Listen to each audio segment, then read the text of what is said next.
Bonjour, bienvenue dans la série sur la mécanique quantique. Nous allons voir le paradoxe des trois boîtes. Alors celui-ci prend place dans une formulation particulière de la mécanique quantique qui s'appelle mécanique quantique symétrique par renversement du temps. Donc cette formulation met l'accent sur le fait que les lois fondamentales de la physique sont réversibles par renversement du temps. Notons que d'ailleurs l'interprétation des états relatifs donne aussi une telle formulation, puisqu'on rejette la réduction, et que c'est la réduction qui est irréversible. Sans la réduction, on obtient une formulation qui est symétrique par renversement du temps. Nous reviendrons sur ce point important. La mécanique quantique symétrique dans le temps a obtenu quelques beaux résultats. Par exemple, la découverte des mesures faibles. Cette technique consiste à mesurer une quantité en perturbant le système le moins possible. En général, les techniques de mesure sont assez brutales à l'échelle atomique. Si vous voulez connaître la position d'un électron, vous envoyez de la lumière dessus, par exemple, des photons, et pour avoir une grande précision de la position, on va utiliser des photons de très courte longueur d'onde, ce qui veut dire des énergies très grandes, et donc c'est comme tirer avec un boulet de canon sur l'électron qui va se retrouver complètement chamboulé. L'idée ici est d'effectuer une mesure faible, c'est-à-dire une mesure qui perturbe très peu le système, mais qui en contrepartie donne très peu d'informations, une information très imprécise. Et en effectuant plusieurs mesures faibles, on finit par atteindre une précision arbitraire, aussi grande que l'on veut, en perturbant le moins possible le système. C'est un beau résultat. Cette formulation a introduit aussi l'idée de présélection et de post-sélection. Alors la présélection, c'est très simple, c'est ce qu'on a déjà fait 36 fois ici, c'est choisir l'état de départ. On prépare le système dans un état donné. Cela peut se faire en filtrant l'état avec un observable quelconque. Par exemple, on peut utiliser un filtre polarisant vertical pour sélectionner des photons polarisés verticalement pour l'expérience. Un peu comme dans l'expérience de Kvyat. Ici, on a aussi une post-sélection, puisque la mécanique quantique est symétrique dans le temps. On a à la fois la présélection et la post-sélection dans le futur. La post-sélection est une sélection des états du futur, exactement de la même manière. Par exemple, on pourrait mettre un filtre polarisant horizontal pour sélectionner uniquement les photons horizontaux. Entre les deux, il peut se passer n'importe quoi. Considérons maintenant trois boîtes, A, B et C. Et ces trois boîtes peuvent contenir un électron. Celui-ci est dans une des trois boîtes. Ça pourrait par exemple être trois atomes et un électron qui peut se trouver sur un de ces atomes. Comme présélection, on va choisir l'état A plus B plus C. Cet état-là signifiant bien sûr l'électron est dans la boîte A. Et le B, l'électron dans la boîte B, etc. Dans cet état, l'électron a autant de chances de se trouver dans n'importe quelle boîte. On dit qu'il est délocalisé. C'est exactement comme les électrons dans la molécule de benzène que nous avons vu. Comme post-sélection, on choisit l'état A plus B moins C. Donc, on change simplement le signe de dernier état, ce qui revient dans la formulation ondulatoire à avoir un déphasage de 180 degrés. Considérons maintenant l'opération d'ouvrir la boîte A. J'ouvre la boîte A, donc entre la présélection et la post-sélection.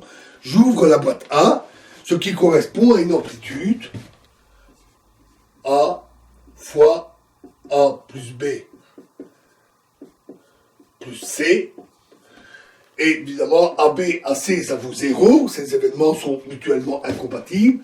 Et donc, cela donne 1. Et inversement, la probabilité de le trouver dans B plus C donc l'amplitude, pardon, après la post-sélection. Donc quand on fait la post-sélection, donc A plus B moins C, la post-sélection donne donc BB et CC, c'est-à-dire B moins C égale 1 moins 1 égale 0. Donc, on trouve à coup sûr la particule dans la boîte A. Avec 100% de chance. Le paradoxe survient quand on essaie, au lieu d'ouvrir la boîte A, on veut ouvrir la boîte B. Le même raisonnement exactement peut se tenir, le même calcul, avec B à la place de A.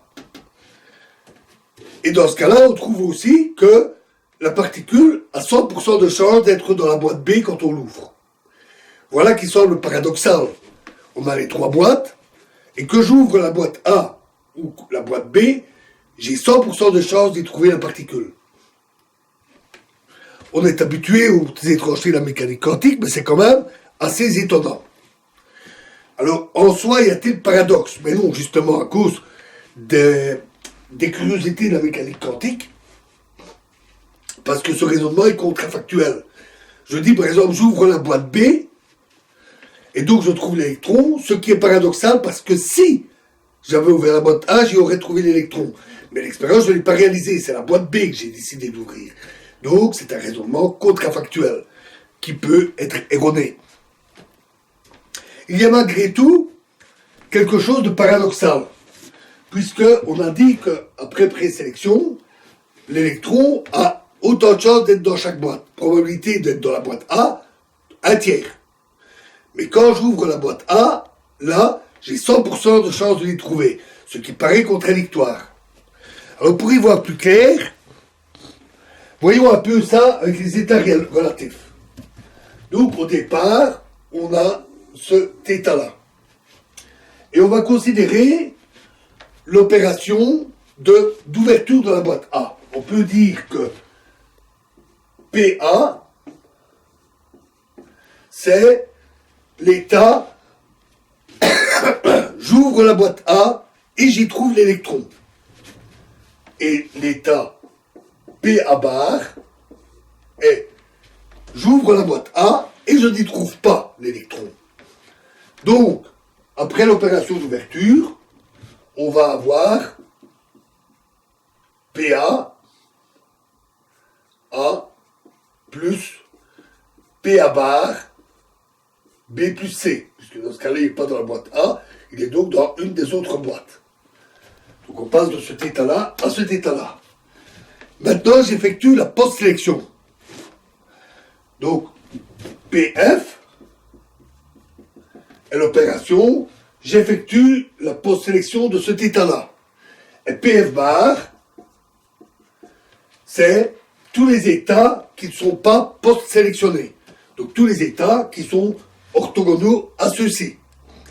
J'obtiens donc PA, PF, A, avec une amplitude petit p1 qui reste à calculer, plus PA, PF bar, A, plus PA bar, PF, B plus C. Et enfin, plus PA bar, PF bar, B plus C. Avec chaque fois les coefficients P2, P3 et P4. Si on effectue le calcul, alors je vous fais grâce du calcul, il n'est pas très difficile, on trouve que P1 vaut 1/9, une chance sur 9, enfin, oui, pardon, c'est pas l'amplitude, c'est la probabilité.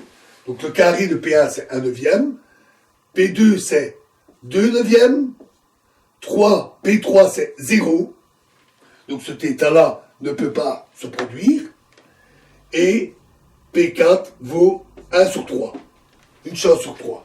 On voit que la probabilité totale